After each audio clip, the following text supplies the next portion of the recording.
Bakit nandito pa ho kayo? Hindi ba nagkasundo na tayo? Ayoko na. At talaga nagpunta ka pa dito? Look, Mel, before you say anything, please... Gustong-gusto ko lang talaga makasama si Munding. Pero pinahihirapan mo ako eh. Gusto ko lang siya makausap. Sana makilala niya yung nanay ko. Yung nanay ni Eman ang nag-alok sa akin. Siya ang nagbigay sa akin kay Munding. Si Munding, binigay ko kay Din. Hiya ka talaga. Hiya ka talaga. Wala. Mel!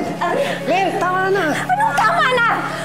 Inalok niya si Munding kay Din. Pinamigay niya ang anak natin, Eman. Inamin niya na sa akin. Inamin niya na, tama na. Ano ba? O, okay lang sa'yo? Takot po kasi ako sa totoo kong tatay.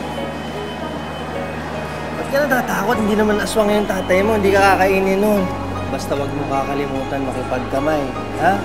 Tapos, pagkausap mo yung matanda, dapat lagi may paggalang. Kayo si Arnaldo. Oo, Eman. Kayo tatay ko.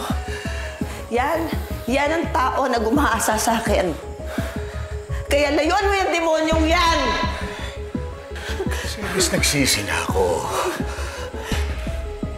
Sana mapatawad mo ako. Sebes, nagkamali ako. Hindi ko alam kung paano ko umpisahan. Sebes, patawanan mo ako. Sebes.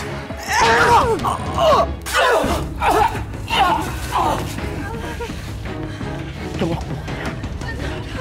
Hindi kasi nakasasyan! May tumawag kanina lang. Positive na may nakakita kung nasaan si Mercedes. Sandali! Sandali lang po, Nay. Wala akong kasalanan. Nabigla lang ako, anak. Eh, natakot ako kaya ako nagawa yun. Ayoko makulong. Sumuko na ako kayo. Ayoko sumuko. Buong buhay ko, binuhos ko para humingi ng tawad sa'yo. Tinulungan kita. Ginawa ko lahat. Ito na, kuya, wag kang imitaw! Tulong! Sagad na ako eh. Hindi ko na kaya, hindi na. Sorry.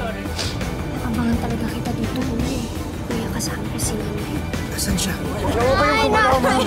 Nay! Sumama na ho kayo na maayos. Iurong lang daw niya yung kasong ibibigay ko si Munding sa kanya. Natural, hindi ako pumayag. Anak ko yun eh. Eman, hindi mo naman tunay na anak si Munding eh. Huwag mong payagan na masira ang buhay niya. Tingnan mo, bata-bata pa niya. Pagod na ako. Ganyan pa tayo, linis na linis dito. Teka muna, anong tinitingin-tingin niyo dyan? Nay, masyadong matapang. Hayaan yung anak niyo magdesisyon. Huwag niyong mahawak-hawakan tong anak ko.